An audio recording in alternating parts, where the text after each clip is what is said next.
Hello, everyone. I am Dinesh Lahoti, head coach, Career Spark.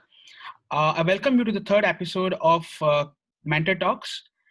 We bring these talks to bring deep insights from real people in the different fields, and we're very happy to join. We're very happy today to have Mr. Rahul Ritesh, who is a senior flight officer with Indigo Airlines. He has also done his BTech from IIT Guwahati in mathematics and computing. The session would be moderated by one of our mentee, Mr. Ayad Rashid, who is also a national level badminton player and an aspiring pilot. You might have seen that in the previous mentor talks that we do, I was the person who was actually moderating. This time we have changed the mode of interaction. Uh, the whole idea was that let's bring the mentees, the students who really wants to aspire, who wants to aspire to become someone, right? So for in this case, Ayad wants to become a pilot, and Rahul is the pilot, right? So let's deep dive. So this part of mentor talks is by the student and for the student. So I hope you enjoy the talk. So Rahul, welcome, and thank you so much for joining us this evening. We are very happy to have you here. Thank you, Ayat, for agreeing to moderate the talk. I hope this session will give you a lot of insights, and all the viewers who are watching and want to become a pilot, they can ask their queries. We are live right now. If you have any queries, feel free to post your query on the Facebook, and we will love to answer them. We hope to cover most of the topic in the talk today, right? So thank you so much. Over to you, Ayat. Thank you, sir.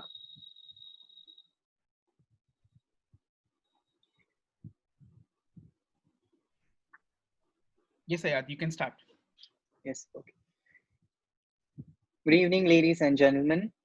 Today we have with us a very special guest for this evening. We have with us Mr. Rahul Ritesh. He is a senior first officer of Indigo. He has done his BTech in mathematics and computer science from IIT Guwahati. Sir, I welcome you today. Thank you, Ayad. How are you? I'm good, sir. How are you, sir? All good. Thanks a lot. Okay, sir.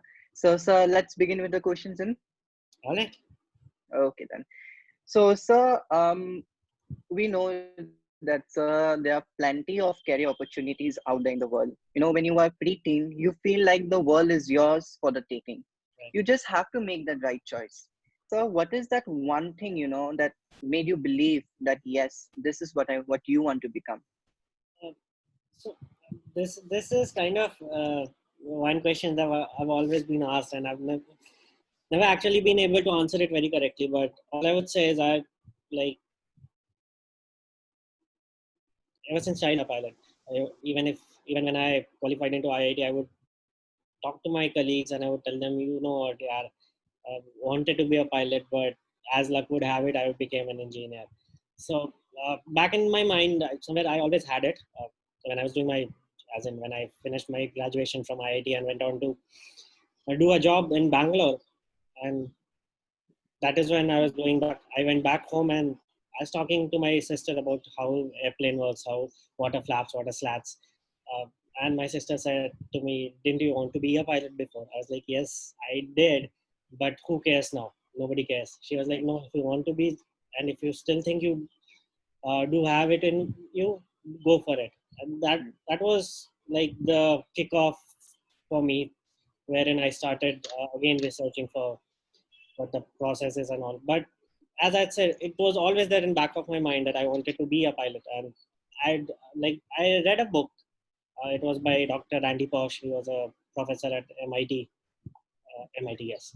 Uh, and the book is the How to Fulfill Your Childhood Dreams. The last lecture, How to Fulfill Your Childhood Dreams. And that book had a very deep impact on me. So I would say that is what got me into this, and I'm so thankful that it did. So yeah. Right. So, yeah. So, sir, like doing your BTech in mathematics and computer science, that too from IIT Guwahati, sir. So, take us through your journey, sir. Like, how did you become a pilot? Like, how, matlab, your entire journey, your.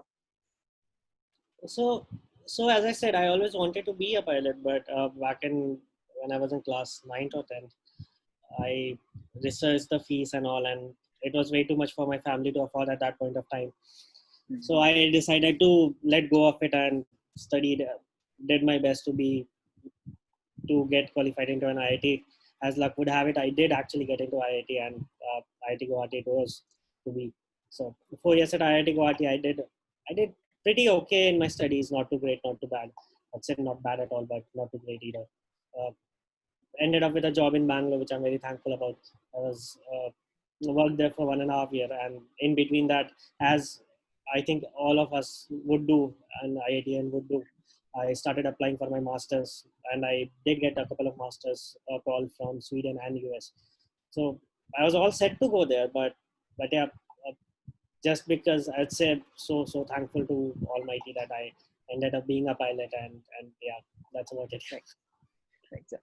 So, as a aspirant like me, sir, like, I'm thinking of being a pilot just right after 12. So, is considering being a pilot just after passing 12 standard a good choice, or should we, do a graduation just for a backup plan? So there are two schools of thought regarding this. A lot of people would say, why to waste 4 years doing a graduation when you can directly be a pilot? Because I know a couple of my friends who are 3, 4, 5 years younger than me, and who are about to become a captain. Had COVID not happened, they would have already been a captain by now.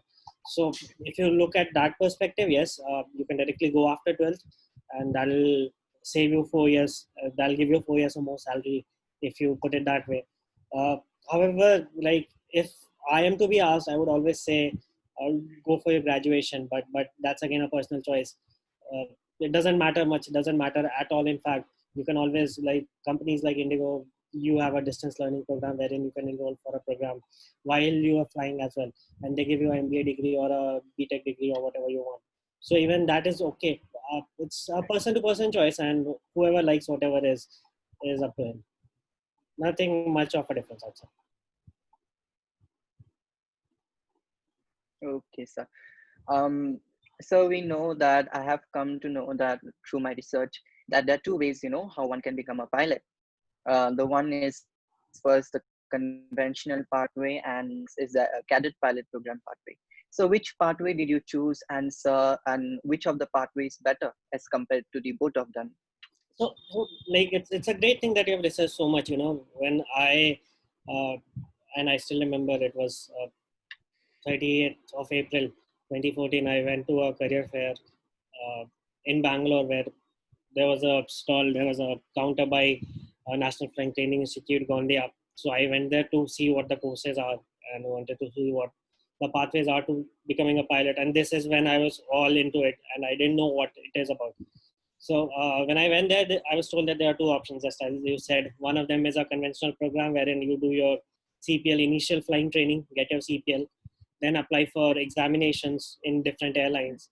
And once you're selected, you go for a type rating, or there's an option of doing a type rating beforehand and then applying for airlines. The other option that I chose, and I was as in recommended that by the representative of NFTI Gondia over there, was the cadet program. Indigo cadet program is what I went through.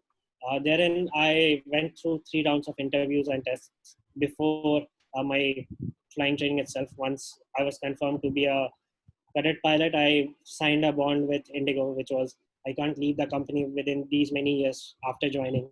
Right, And right.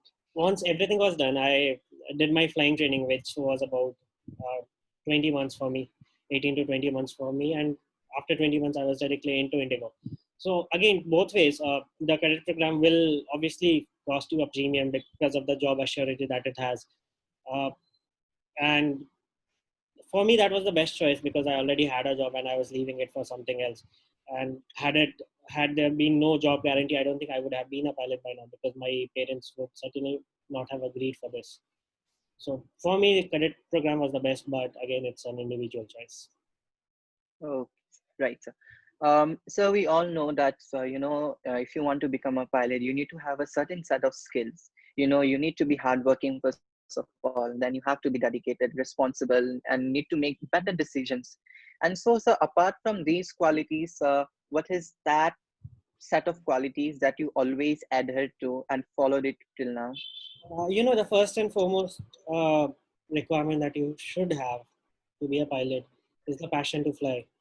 As in, you if you really want to fly, if you really want to spend your life up in the air, in an aircraft, in the cockpit, you should have the passion to fly. Because if you don't, at one point of time, the job would seem too much to you, and you would get fed up of it, which is something that should not happen to anybody at all. So, like in the formative years, if you have a good foundation, if your parents can counsel you well, you actually end up doing the best thing that you can. But as we have in India, our parents are not actually pretty aware of all the fields that we can go to.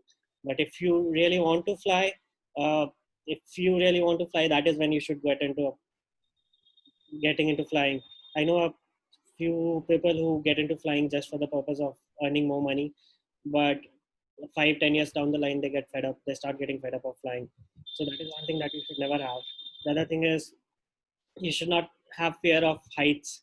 Right.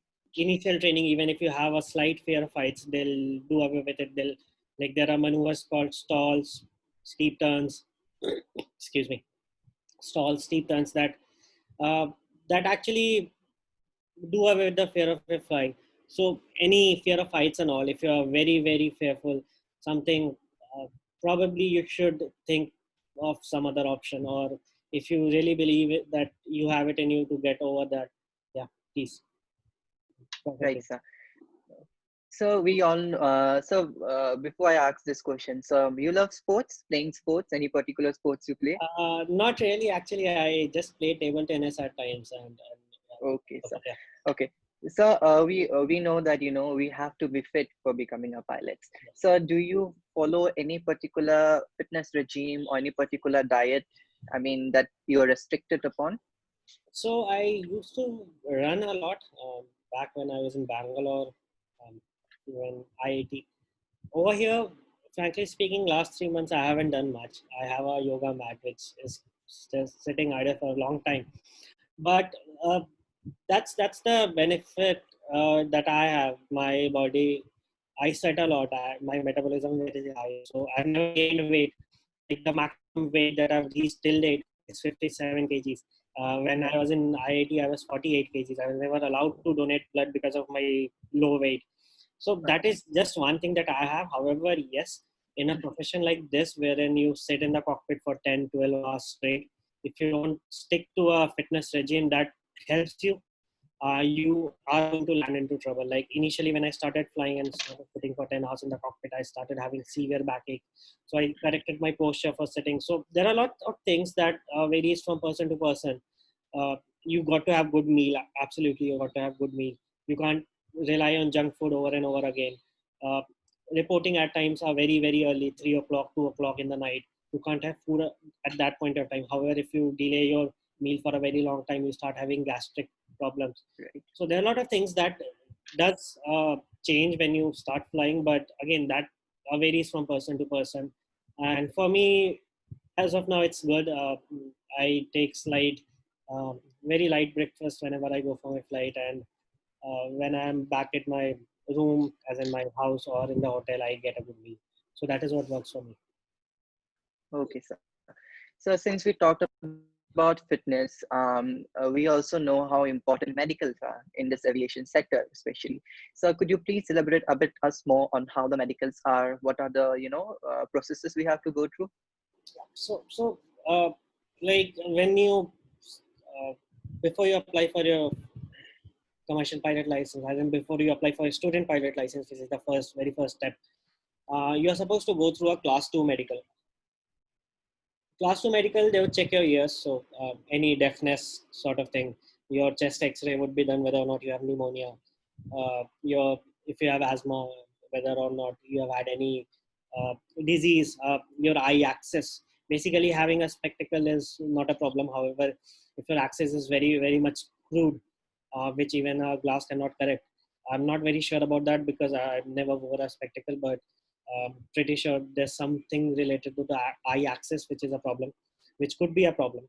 Uh, Further, your weight, your BMI should be very much in control. Like, a perfect BMI would be somewhere between 20 to 25. However, even if you're at 30 BMI, they'll do a certain tests just to see whether or not it's because of some other problems. If it's perfectly normal, they'll let you fly. However, as you age, as you cross the age of 30, 35, the checks get much more rigorous. And these checks are called class 1. So once you get a CPL, which is the commercial pilot license, you're supposed to have a class 1 medical for flying with an airline. So these class 1 medicals get much more rigorous once you uh, cross the age of 30, 35. Before I explain what is that, I would just like to mention that every year you have to do a class 1 medical. So every year, all your vitals, blood vitals, urine vitals, your ECG, your chest X-ray, your that's all for the first 10 years. All these have to be very normal. Later on, 30, 35 years down the line, as in when you reach the age of 30 or 35, your ECG is done every year. Your ultrasonography is done every 2 years.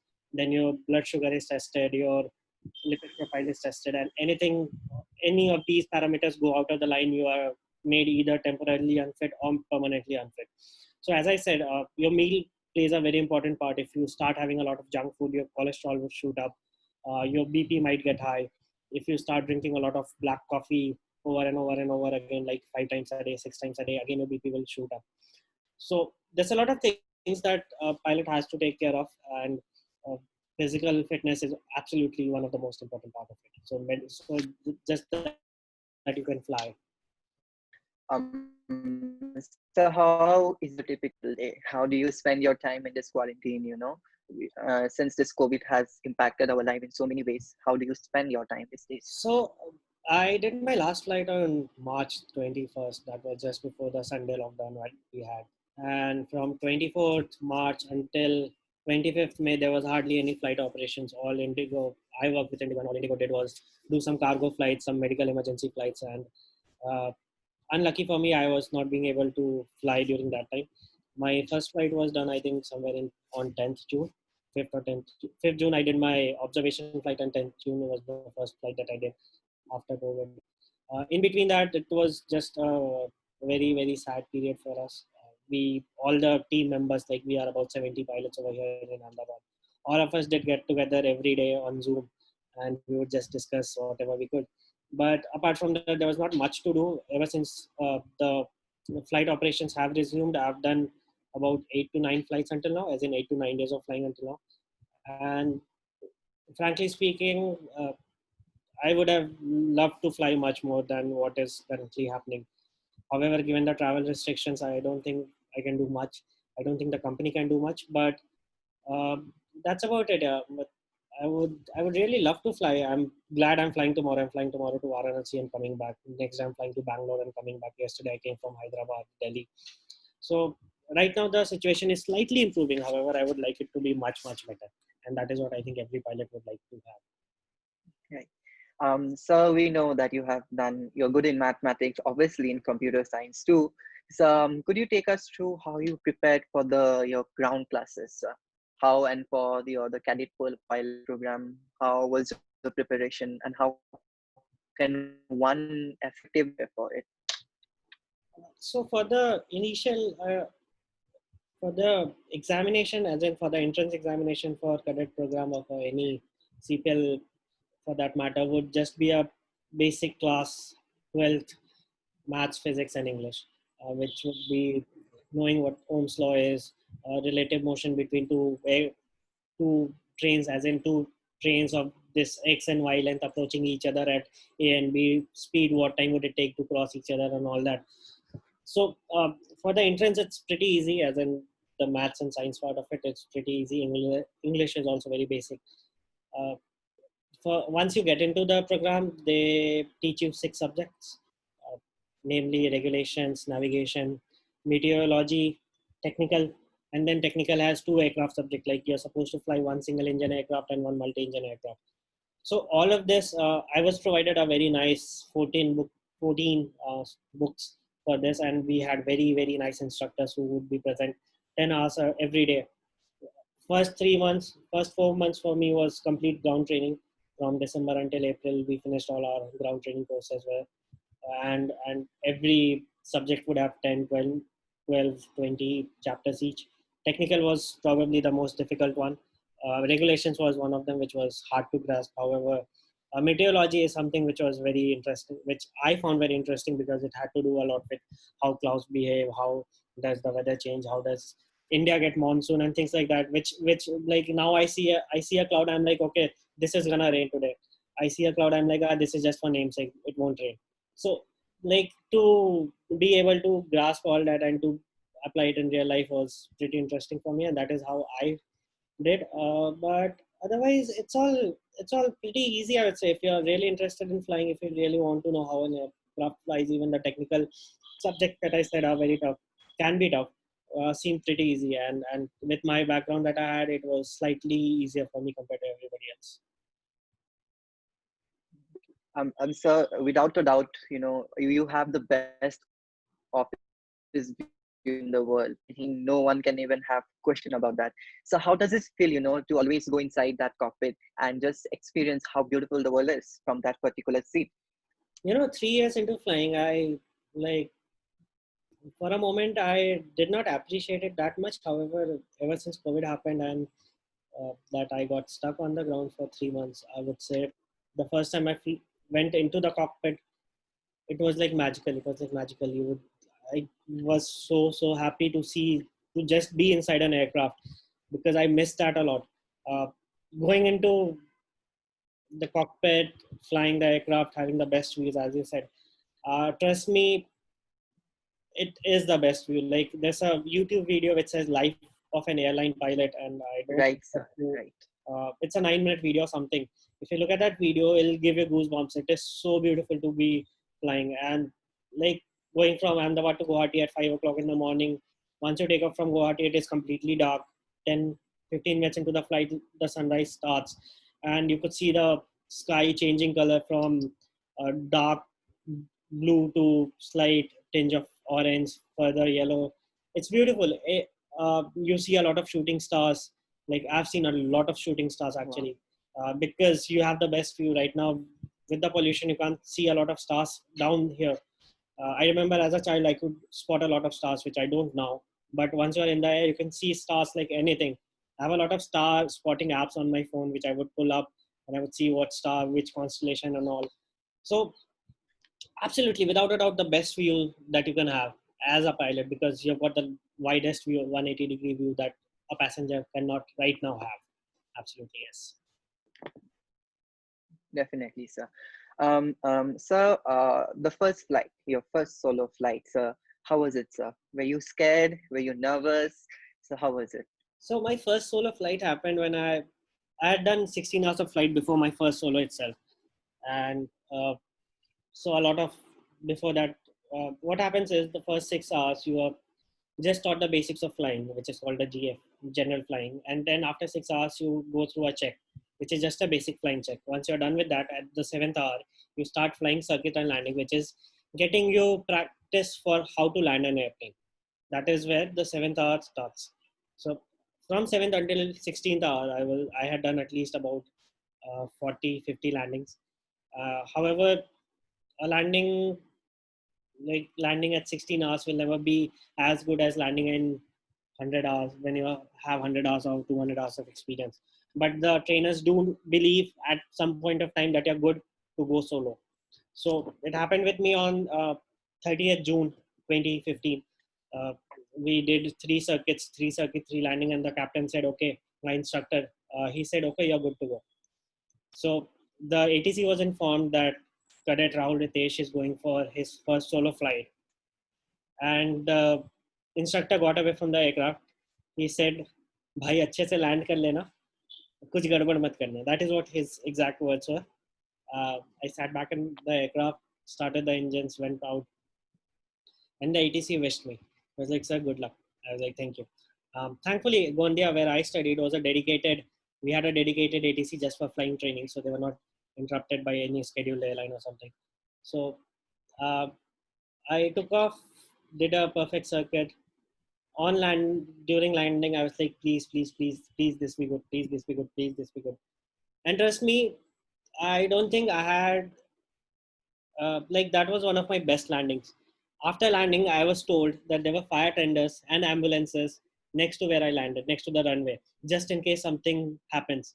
And I could not believe it because all I saw during that time was the damn runway 22 that it was, VAGD runway 22. All I could spot was the runway and the aiming point where I was supposed to land. And once I was told that there was a fire tender and an ambulance, I was like, nahi, nahi ho sakta. They're like, nahi, bro, it was there. I'm like, no, they can't be. I saw everything. They're like, no, all you saw was the runway. And which is actually true. All you would see on your solo is a runway. Once you land, everybody is there to greet you. Everybody is there to clap for you that, oh, finally you got your solo. Then they start scribbling on your t-shirt, on your uniform. They tear it apart, blah, blah, blah, blah, blah. A lot of things happens. But something that you wouldn't forget ever is the first solo. It is the most magical moment of your life when you first fly the aircraft without any intervention. Whatever happens is up to you. Even if you screw up, that is up to you. Nobody can help you from there. Thankfully, for everybody that I have known, it went very well. And I think for everybody in the coming days also, it will go very nice.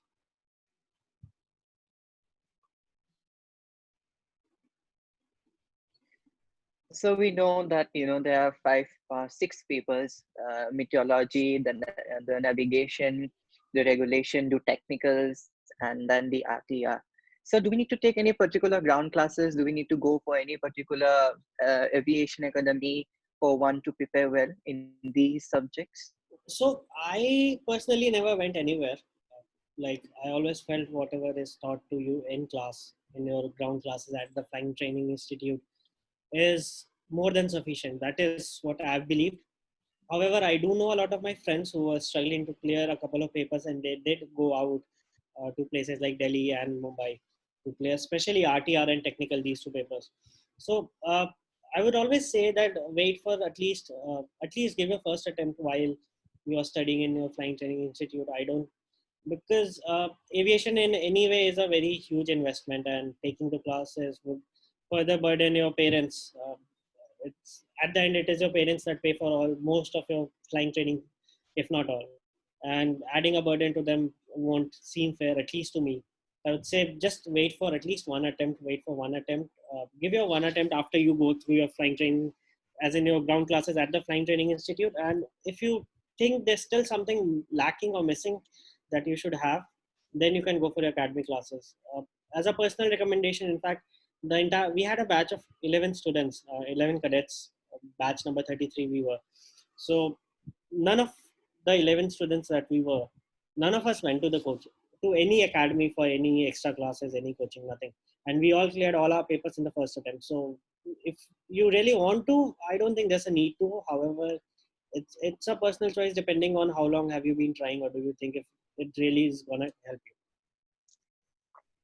So students who sits for the RTR, that is the radio telephony restricted exam, so they often mark, this is the toughest exam.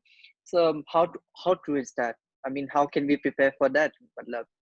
So what happens in RTR is all the other papers are basically, you have four options wherein you are supposed to take one. And when you get four options, you know which the right one is. However, radio telephony is a way of how you communicate uh, as a radio operator. In the flight deck, as a cockpit crew, you are a radio operator who radios his or her messages to the ATC. So it is very important that you stick to what the standard phraseologies are. Uh, Aviation, thankfully, has very standard phraseologies. It is for better understanding of everybody. Like when I go from here to Dubai or say Kuwait, those ATC controllers have a completely different accent that I would not be able to understand if there was not a standard phraseology. There has to be a standard phraseology when there are so many ethnicities, so many different cultures involved.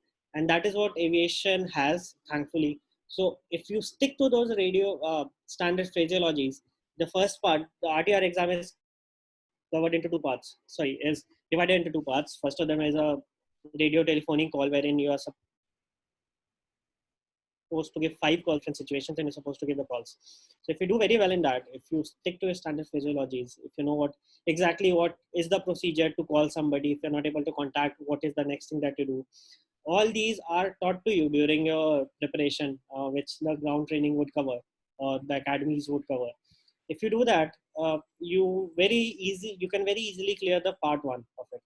Part 2 is Viva, wherein you are asked about radios, as in not about Akashvani as such, but there are radios like VOR. We have something called a VOR beacon, wherein every airport would have at least in India, every airport would have a beacon, which would be transmitting some signal. So anytime you want to go to that, you catch that beacon and you go to it. So how does that beacon work?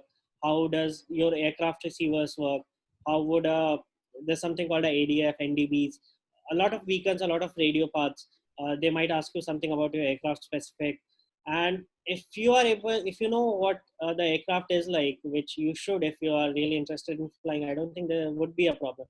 The only problem is part 1, wherein you're not able to give your standard radio calls just because you're not used to flying an airline or something, and they'll give you airline situations. So you may not be used to flying to giving those radio calls. However, if you practice well, I don't think it's much of a problem. Probably 1 or 2 attempts is max that it should take. However, in any case, if it takes 3 attempts, it's not affecting you much. It happens every 2 months. So pretty easy that way. So airline opting for cadet pilot program, they usually have this concept of LOI, which is the letter of intent. Yes. So what are the chances that a cadet, after completing the program, gets recruited by the airline? Talking about Indigo cadet program, I believe there are only, like, until now there must have been at least 3, 4, 500 cadet pilots, at least 500 cadet pilots until now. And as far as I know, I'm not sure if anybody was rejected. There could have been some rejections, at the most 1 or 2 rejections on disciplinary grounds, but I don't think anybody is rejected. However, there was also a Jet Airways cadet program wherein a lot of cadets went, and unfortunately Jet Airways shut down. So those guys were left jobless. LOI, as its means, is a letter of intent. It is not a letter of joining in any way. So anytime the letter very well says, following successful completion of your training, meeting Indigo standards or meeting the airline standards in any way, you will be recruited to such and such company. The company intends to recruit you in by this time or whatever. So there's a timeline to it. You've got to finish your course within a certain specific timeline. You can't take 8, 10 years to finish a course, or even 5 years for that matter. You have to finish it within the timeline that has been fixed by the company. And once you do all your flying training, everything as per Indigo standards or as per what the company wants you to be like, I don't think there would be a problem. The only problem could be the company not needing any more pilots. That could be a case. But as of now, until now, I don't think that has happened ever. At least with Indigo, that hasn't happened. Because of COVID, yes, we are seeing a lot of delays in the induction because the company does not actually need pilot. We are only flying about 25-30% of flights as of today. So you don't need to get more pilots, give them more salaries and all. That is why it has slowed down. It has actually virtually stopped right now, but it'll pick up again when the number of flights increase. So unless something really bad happens with you, which could happen anytime, which should happen with any company, I don't think cadet program is a bad idea if you can pay for it. So we also know that being a pilot is really a very serious profession. You have to manage your time. So how do you manage your time with your family and with the pilot business? Absolutely. So being a pilot is no easy job, especially given the fact that you are supposed to wake up at odd hours, sleep at odd hours, and manage your sleep in that time. So, like, just to give you an example, there would be days when I would be required to report at probably 3 o'clock in the morning. So for reporting at 3 o'clock in the morning, I would have to leave at 2:30 in the morning, which would be, again, if you say 2:30 in the night, a lot of people say 2:30 in the night. I would call it morning because I start my day during that time. So 2:30 in the morning, if you're supposed to leave at 2:30 in the morning or 2 in the morning or whatever, you've got to wake up 1 hour before that. So which is waking up at 1:30 in the night or 1:30 in the morning again. Now you've got to have at least 5 to 6 hours of well-rested sleep because even if your day starts at 3 o'clock, it might continue up to 1 o'clock in the afternoon, 2 o'clock in the afternoon. The maximum it can go is 12 hours. Further extendable 3 hours. So the maximum flying duty that you can have in extraordinary circumstances is 15 hours. So 15 hours is from the time you report to the at the airport until the time you leave the airport. That could be a block of 15 hours. That's the max that it can go, and it has happened with me a couple of times in these 3 years. So if you're not well rested, it's gonna screw you up, especially at 3 o'clock in the morning, 4 o'clock in the morning. See, you've always got to remember that you are not the only one who's there. There are 186 passengers and 4 crew who have this belief in you that you are going to get them safely at their destination, and because you have such a big responsibility on your shoulder, you've got to respect what you're doing. For that, I would normally sleep early on those days.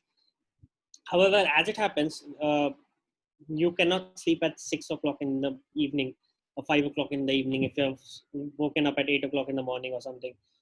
But over a period of time, what I do is I would go to my bed early and I would try to take a nap. However long it takes, even if it takes 1, 2, 3 hours, I would not get up from my bed, no matter what. I would not even touch my mobile phone, because I know the moment I get onto my mobile phone, I am not going to be able to sleep.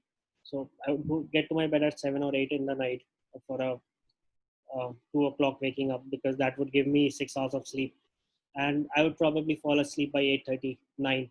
Even if I sleep by 9, I would still have 5.5 hours of sleep, which I think is sufficient for me on a personal basis.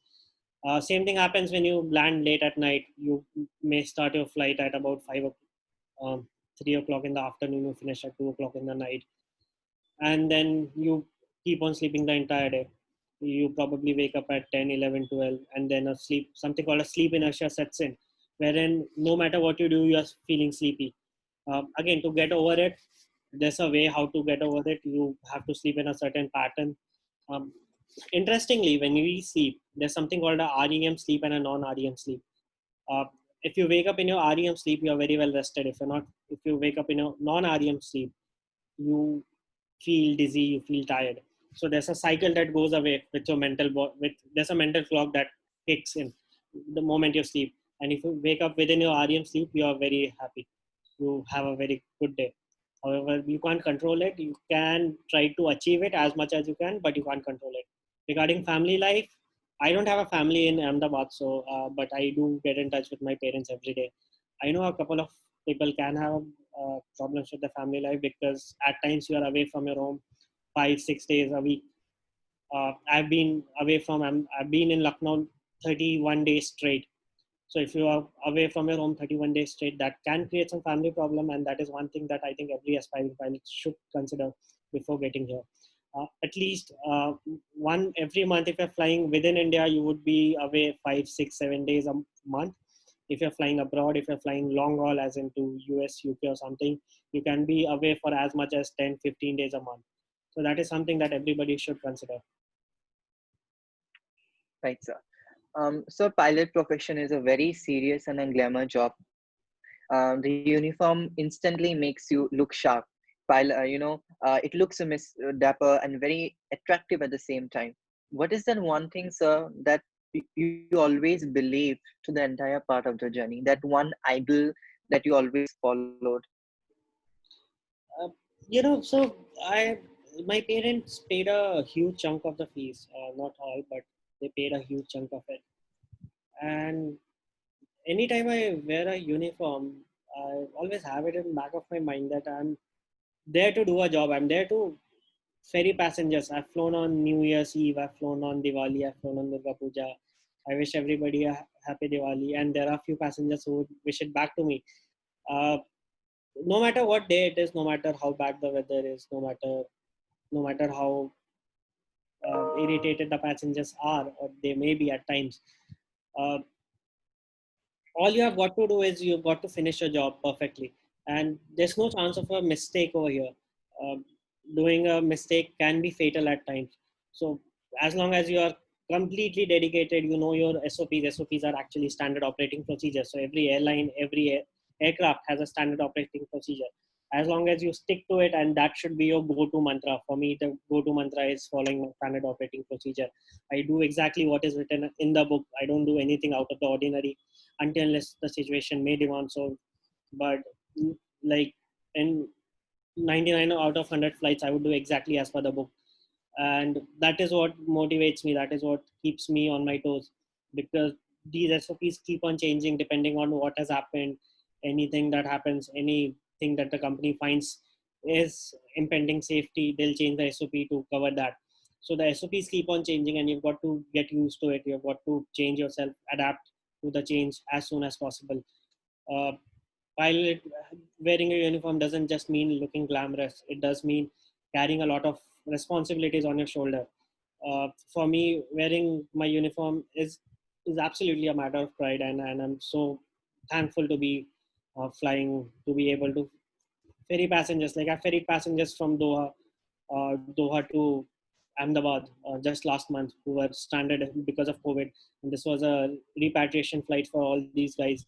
When you look at their faces, they're so happy to be back in India. Uh, that gives you the kick to be flying more. That gives you the kick to be doing this much more often.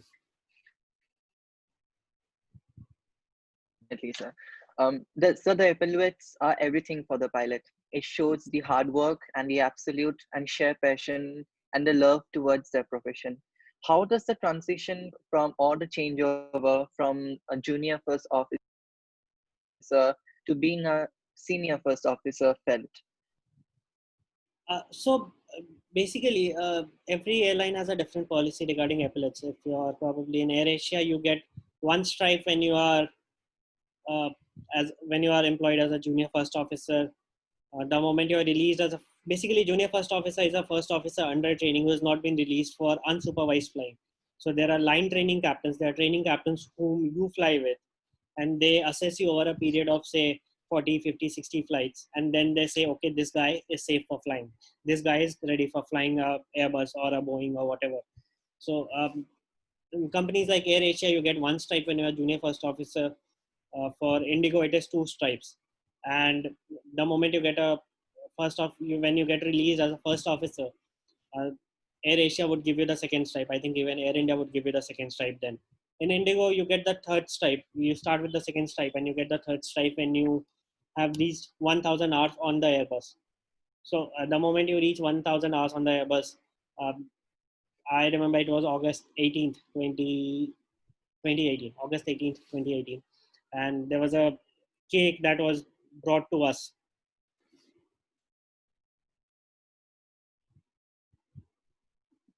Yeah, carry on, Rahul. He will join. So there was a cake that was brought to us, brought in the cockpit, and we had a nice celebration. As in, I would cut the cake, and all the cabin crews and the captain would clap. And then the captain would remove my second stripe and change it over to a third stripe. That feeling is again once in a lifetime, because the next thing that happens to you is a fourth stripe when you become a captain, and then it never changes any further. So even if you become a trainer or an examiner, it doesn't go any further. All you have is a fourth stripe. So there are only two moments for an Indigo pilot wherein you go from a second to a third or third to fourth stripe. That is again a memorable date, and I always remember that date. Yeah. It's nice to know. It's nice to show to the world that you are experienced. You have three stripes instead of two. So everyone, even in the office, even in the dispatch office, everybody would remember how everybody would see it, and they'll be like, "Acha, oh, you got three stripes. Very nice, congratulations." So that happens, and it gets you into a joyous mood.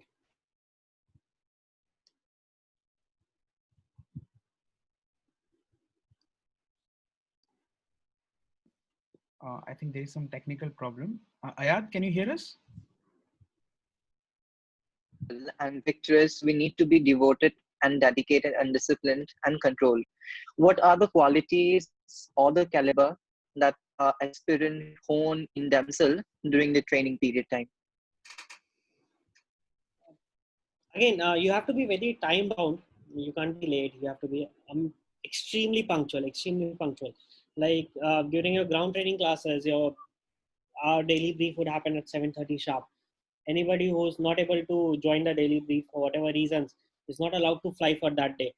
So it is very important that you be punctual. Uh, Similarly, in airline, when you get into an airline, like nobody likes a delayed flight. To be very frank, a lot of passengers would sometimes shout at us saying, "आपने flight delay करा दी, you made us miss our connection," or blah blah blah. But trust me, those passengers are there for one flight. We do 4 flights a day, 3 to 4 flights a day. So it is like being punctual is much more beneficial to me than to the passengers. And I would personally never like to be late, no matter what. However, in even say worst case, you actually end up delaying the flight. The company does call you up, and they'll ask you why did it happen? Why was the flight delayed? So there's no going back to where you were. You can't put up a lame excuse or something. There has to be a genuine reason, or else the company may penalize you at times. So it is very important to be punctual. The second thing is you have to have very calm mind, especially during your flying training, because you do something called a stall, wherein the planes fly because they fly at a certain speed and there is enough lift over the wings that make you fly. However, you have to do this training wherein you get the airplane so slow that the airplane starts falling out of the sky. About 500 feet later, you recover it. So if you're not very focused on what you're doing, you may end up in a tragedy. Thankfully, that doesn't happen very often. That happens in worst cases, but it has happened. There's also been a case in Panchmadi, which is a very beautiful valley in Madhya Pradesh. A pilot was flying solo and he started clicking photographs out of his cockpit. He never realized that he got so close to the hills that he actually went on to hit on the hill, and the aircraft suddenly went up in flames. So you can't be split-minded. You have to focus completely on flying.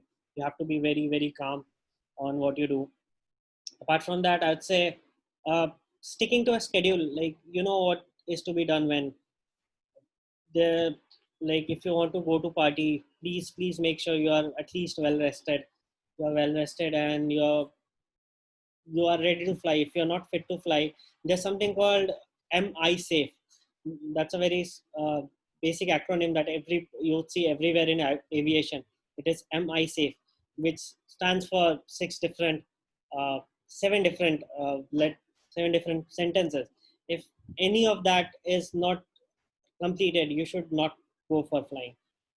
That should be everybody's mantra, everybody who's in aviation's mantra, and that covers everything that you need.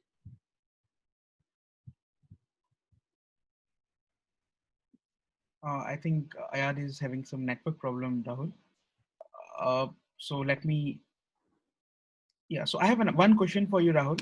Let me just come in with the video. Yeah, Rahul, so what do you feel, like, what has been the effect of COVID-19? Like read about it a lot that, the aviation industry have been affected. So what according to you has been, how the aviation industry have been affected, and how you feel like a student who is aspiring to become a pilot, like what you would like to suggest to them? So regarding how it has been affected, basically everybody has been asked to stay home as much as possible. So the direct consequence of that has been people have not been traveling.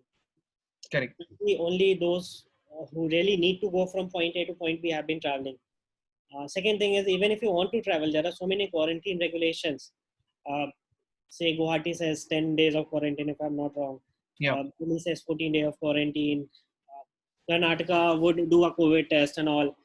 Maharashtra, Kolkata has completely stopped flights. If you see, Kolkata does not allow flights from Mumbai, Delhi, Ahmedabad, and all these places. So what this has resulted in, at least the airlines have been flying less than 25% of their capacity. Mhm. And when you have so many aircrafts that you have got to pay rent for, like Indigo has close to 260 aircrafts as of date, and if you've got to pay rent for 260 aircrafts, or if you've got to maintain 260 aircrafts and you can only fly 60 out of them, there's got to be a huge fixed cost that you're not able to recover. Right. Even the 25% flights that the airlines are flying, those are only half full. So the situation, as in, understand that COVID has affected us a lot, but state regulations and all are also affecting slightly, restricting the movement of passengers all around the country. International flights are completely closed, so that's out of question. Report by CAPA, which is a aviation analytics company, has said that India has close to 200 to 250 extra aircraft. And just looking at the number of aircrafts that the entire all the airlines in India have, and comparing that to Indigo, Indigo has half their number. So if you look at it, probably Indigo has about 100, 125 extra aircrafts at this point of time, which they have to pay costs for. So not at all a rosy situation as of now. Absolutely not. I just attended 3 days back. I attended a conference call by Indigo, which was basically a earnings call. And Indigo said they expect to be 40% of their pre-COVID operations by September and 60 to 70% by December, and probably 85% by March or June, something like that. Mhm. So what that means is right now, a lot of pilots, there's a flood of, there's a lots of pilots who are waiting for their joining. There are a lot of pilots who are waiting for their training to finish. Right now, getting into aviation, getting for your CPL might get slightly tricky because I don't see a lot of openings coming up in the next, uh, at least 1 year, there's no opening coming up. In the next 2 years, there could be slight, but they would be filled up by all the pilots that are already there in the market. 3 to 4 years down the line, yes, there should be. Uh, However, it's just a speculation from my side. I would say there would be some openings that would start coming up. So if you look at 3 years or 4 years down the line, yes, you can be a pilot if you finish your course by then, or if you are ready to give your exams by then.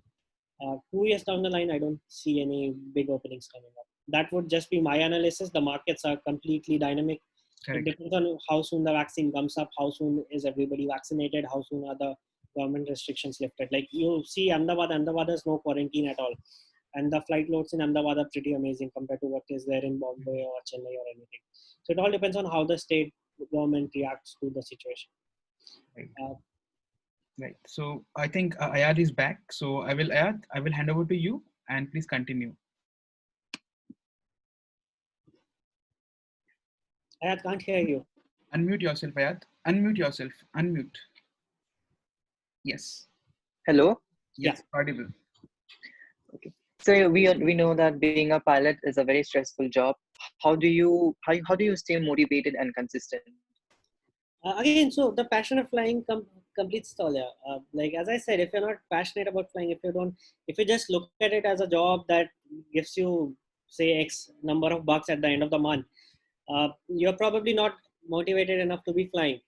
Uh, Being fit is one part. Being able to manage a schedule as per the roster is another. There's something called a standby that you have in your roster, wherein, like, say you have a standby block from 3 o'clock in the morning to 10 o'clock in the morning, or 3 o'clock in the morning to 12 in the noon. Um, Basically, what a standby means is the company can call you within 2 hours of the standby time. So if your standby starts at 3 o'clock in the morning, the company can call you at 1 o'clock in the morning saying that we have a requirement for such and such flight, and we need you to cover it. We need you to fly. At that point of time, because it's a standby, you cannot deny it. So it's not like you can stay up till 10 in the night. Ki, yeah, I have a standby tomorrow. Nothing's gonna happen. You've got to stay motivated. You've got to know that you have a standby at 3 in the morning. Even if the company has not called you for the last 10, 15, 20 days, there's still a chance that the company might call you the next day. So you've got to sleep well, you've got to rest well. You've got to know that at the end of the day, if you're getting into the cockpit, you're carrying responsibilities of those many passengers over there.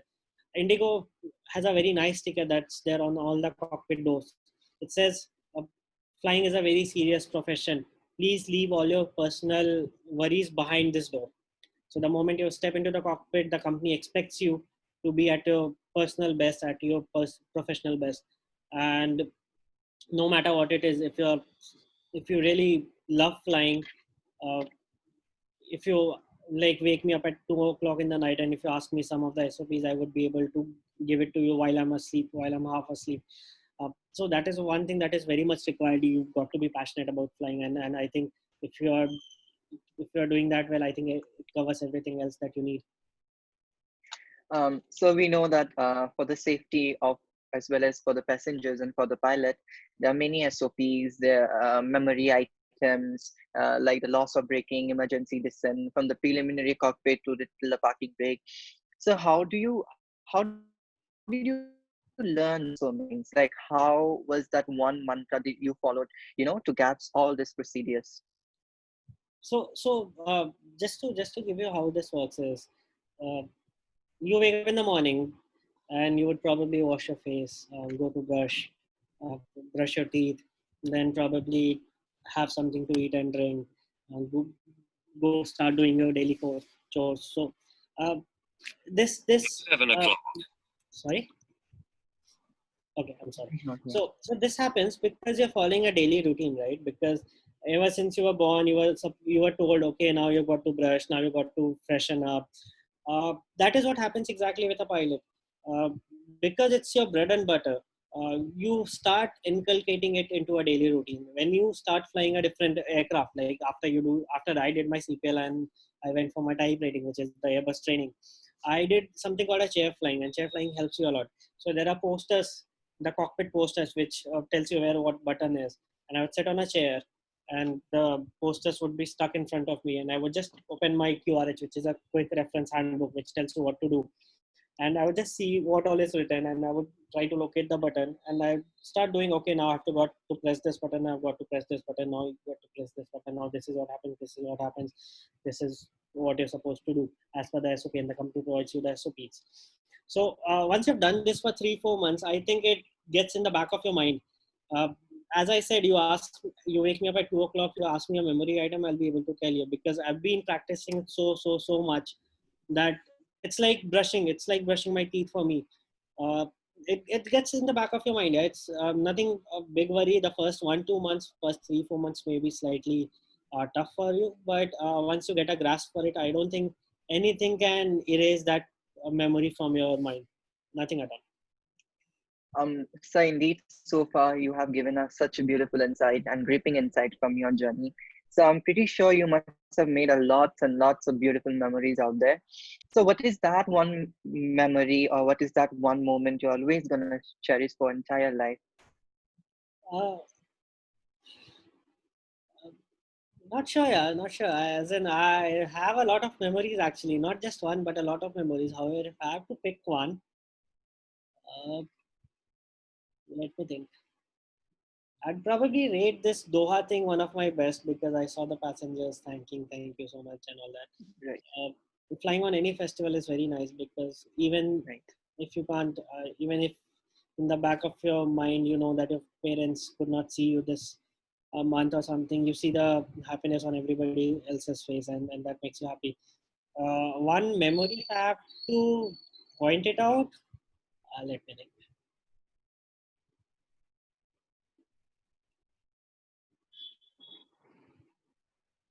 Yeah. Okay. So one memory would be the day I finished my CPL. As in, that was the day I finally got my 3 stripes that I'd always been yearning for. I knew that after 10, 12 years of thinking, I finally became a licensed pilot. And I would call up my parents. I immediately called up my parents. I told them that I'm done. I've finished my course. Uh, Another thing was when my parents attended my graduation at Indigo, they were so happy. In fact, frankly speaking, even I never believed that I could be a pilot. I always thought, yeah, now that I'm become an engineer, I'll probably be an engineer for my entire life, or at the max become a researcher, if luck would have it. But when I finally became a pilot, that too with Indigo, I got my joining and all. Those were the moments that I would actually really cherish the entire life. But right, otherwise, such. you make memories every day. You make memories every day. Definitely, sir. With hard work and passion, I think we create our own destiny. So before ending today our conversation, I would like to ask you last question of today's talk. So what is that one word you would love to culminate your entire journey so far with one word? Magic. Right, Flying is always magical. Yeah, that's. right, absolutely. Yeah. Thank you so much, sir, for you coming to our podcast, Yeah. for having us so much of beautiful insight. Yeah. So hi Rahul once again. It was really amazing to hear you, like your journey. Uh, like uh, I just wanted to share my personal experience. So every time when as I was telling you, like before we started this conversation, every time when I fly, and I fly a lot, I always feel like I always wanted to meet you, in the flight, because I have seen you in the hostel, I've seen you, all other places, but I would love to see you, flying the uh, you know uh, the aeroplane where I'm a passenger, right? It would be really an amazing thing. I'm really looking forward for that day. I fly a lot in Indigo just to ensure that we will meet one day in the flight, right? So it was really nice to see. I just have one question, like when have you ever regret? Do you ever regret, like or like uh, have you ever thought like I think the track that you have already taken from IIT, mathematics and computing, and your jobs. Um, uh, do you ever feel scared about it, or have you ever regretted that? No, I should have actually taken that. So Ever? like I'd say when this COVID thing happened, no, Hmm. unfortunately, some of the pilots were fired uh, Hmm. for whatever reasons they could be. That was one time that everybody, not just me, every pilot in the company or every pilot worldwide, even now, there's some kind of fear that's there uh, in our minds that something bad might happen tomorrow with Hmm. respect to our jobs. That is one thing that has been haunting some of us. I think a lot of us ever since this lockdown happened. But otherwise, if you talk about it, I don't think so. I see a lot of my friends earning much more than me. Like a lot of people say pilots earn the most. That's absolutely not the truth. If you do well in your field, you can be earning crores or much more than that in any field for that matter. So pilots, it's kind of a wrong notion that pilots earn the most or pilots have the easiest life. No, again, that's not true. But otherwise, uh, no, not at all. I've never felt. I was once asked in my Indigo interview, do you regret going to an IIT? I was like, not at all. I was like, not at all. The fact that I've been talking to you guys for about 1.5 hours now, the fact that I'm being so open about everything is just because I went to an IIT, because when I met people from so many different uh, regions. So I was not even a very good English converser. So all this happened because I went to an IIT, and I'm so thankful for having that opportunity as well. However, if you ask me to get back to a computer science job right now, tell me that I'll pay you double and you come and do this job, I don't think I'll take it. Yeah, Yeah. not at all. Happy to hear that answer. One more question before I hand over to Ayat. Rahul, like there has been a lot of questions from parents. They say that like pilot, as you said, like it's a lot of it depends on your fitness. A lot of it depends on external factors, right? So. And especially the students like Ayat who wants to go for becoming a pilot right after class 12, but they also need a parallel backup, right? That's what like is a concern of the parent. Like, would you like share some experience on that, like because you are probably working with many of the pilots who have gone from class 12 and have taken a graduation degree on a parallel, and how they feel, and especially in the COVID time probably they are feeling it more, right? So can you just share your insight on that? So, like, I'd say having a graduation is helpful. Yes, absolutely. Uh, the company, at least Indigo, has something called a benevolent program, which is if you get temporarily unfit, say some ex pilot X gets temporarily unfit for say 3 months or 6 months, all the pilots, including me, would chip in to cover his salary for those many days, for those many months. So if pilot X gets temporarily unfit for 6 months, every other pilot in Indigo who's fit would cover for his salary. So would contribute 500 rupees, 400 rupees, or whatever is required to cover his salary. If you get permanently unfit, there's a separate allowance for that. That amounts in some couple of crores or something, depending on how long have you been working with the company. Okay. If God forbid, if you God forbid, if something happens that you are permanently unfit, something happens in flight that you're permanently unfit, you get much more than that. So job as such, having a parallel backup is not a very big concern once you are in the airline. But yes, if you stop following your SOPs, if you start doing something that the company uh, will obviously not like, may not like, then you are in big problem, because then you start losing all your allowances.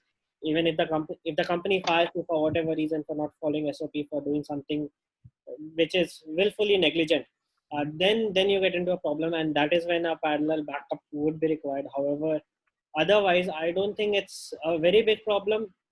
A lot of people go for a parallel background because it can take you time to get into an airline. I know people who finished their flying training in the year 2006, 2007, and they finally got a job in 2016. So that was 9 to 10 years of wait, which can be really frustrating for everybody, for not just you, your parents, your family. You know how our society works. A lot of people would come and give you lecture on why you should have gone for engineering instead of doing a pilot, how you spend so much money and ended up doing nothing. So that is one thing where a backup may be required.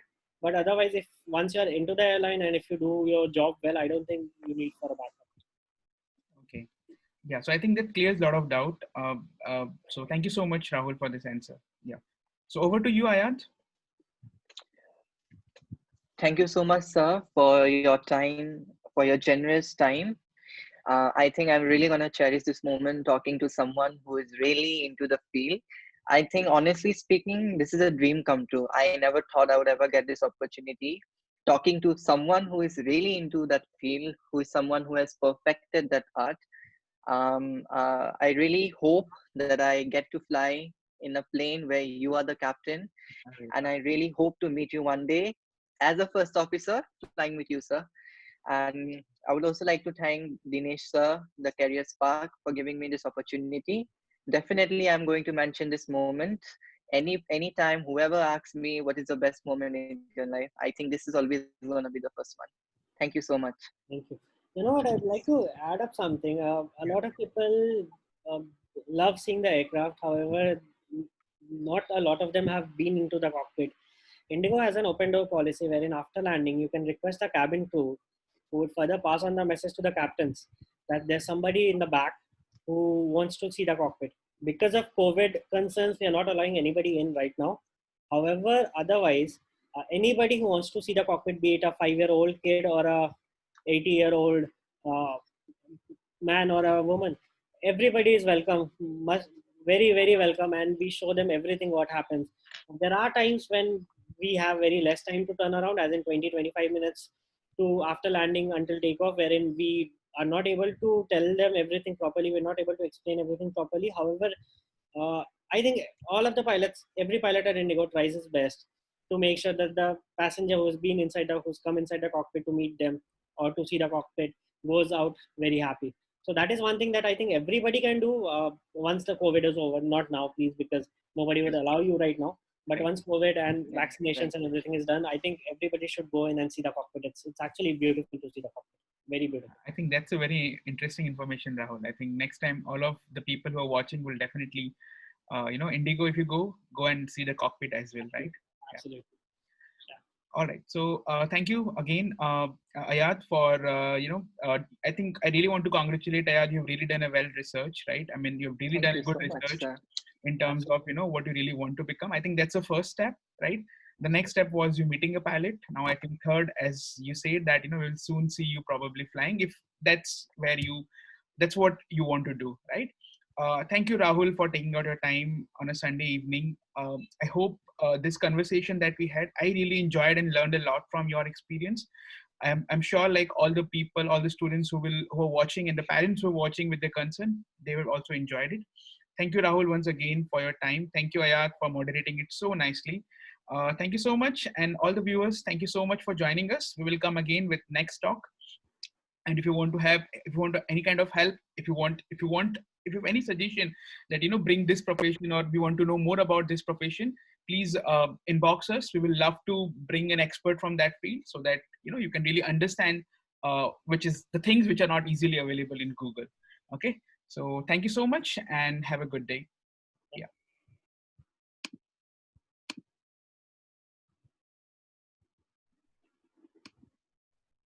Yeah, so we're not live anymore. Awesome था यार राहुल, मजा आ गया यार सुन के. अरे भाई मजा आ गया. आओ सर कभी अहमदाबाद यार. अबे आ जाएंगे, हम तो आते ही रहते हैं. हम तो क्या बोले, हम तो भटकने वाले लोग हैं. चल रहा है हम लोगों का अभी गुजरात गवर्नमेंट के साथ भी इनविटेशन तो आया है. So let's see. बाकी तुम बताओ. बस कल फ्लाइट है यार. बहुत मजा आया. Like I really enjoyed the whole conversation. कल परसों फ्लाइट है. थैंकफुली अब फ्लाइंग करने मिल रहा है. पहले तो पक गया था घर पे बैठे. नहीं नहीं, अभी तो उड़ोगे यार, अभी तो उड़ना शुरू कर ही दोगे यार। हाँ यार, मतलब बताओ, कैप्टन बनने वाला था, कैप्टन बनने का गया, दुबई जाने वाला था, वो गया, लग गई कोविड में तो। अरे नहीं, हो जाएगा सब ठीक। कैप्टन बनने का क्या होता है उसका, और टाइम लगता है क्या? फ्लाइंग आवर्स के ऊपर डिपेंड करता है क्या? हाँ मतलब, सो बेसिकली मेरे फ्लाइंग रिक्वायरमेंट हो गई है, फ्लाइंग आवर रिक्वायरमेंट हो गई है। मेरा इंटरव्यू शेड्यूल था 2 अप्रैल को, पर उससे पहले लॉकडाउन हो गया, एंड अब तो पायलट्स की जरूरत है नहीं, तो अब कैप्टन बना के कोई फायदा है नहीं। वाई पे दे समबडी एक्स्ट्रा जब सस्ते में निपटा सकते हो तो। Correct correct correct. तो बस वही चल रहा है अभी तो।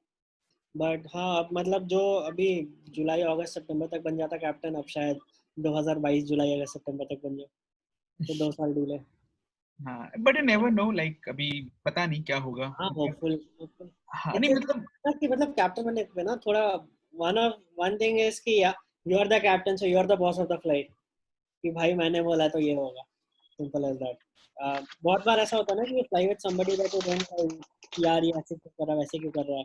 If you are a captain, वो नहीं हो सकता। आप ऐसे बोल सकते हैं भाई ऐसे मत कर। I can't say to a captain कि भाई ये नहीं कर, ये गलत है, ठीक है। That can't happen as a first officer. So that is one thing that you get. The other thing is financially, yes, you are much more stable. Like it's a huge jump for salaries. बहुत ज़्यादा jump हो जाता है। So then you can plan कि घर खरीदना है, या you can plan कि हाँ भाई अब ये करना है। At this point of time, last year I finished my, अरे recording तो बंद कर दो।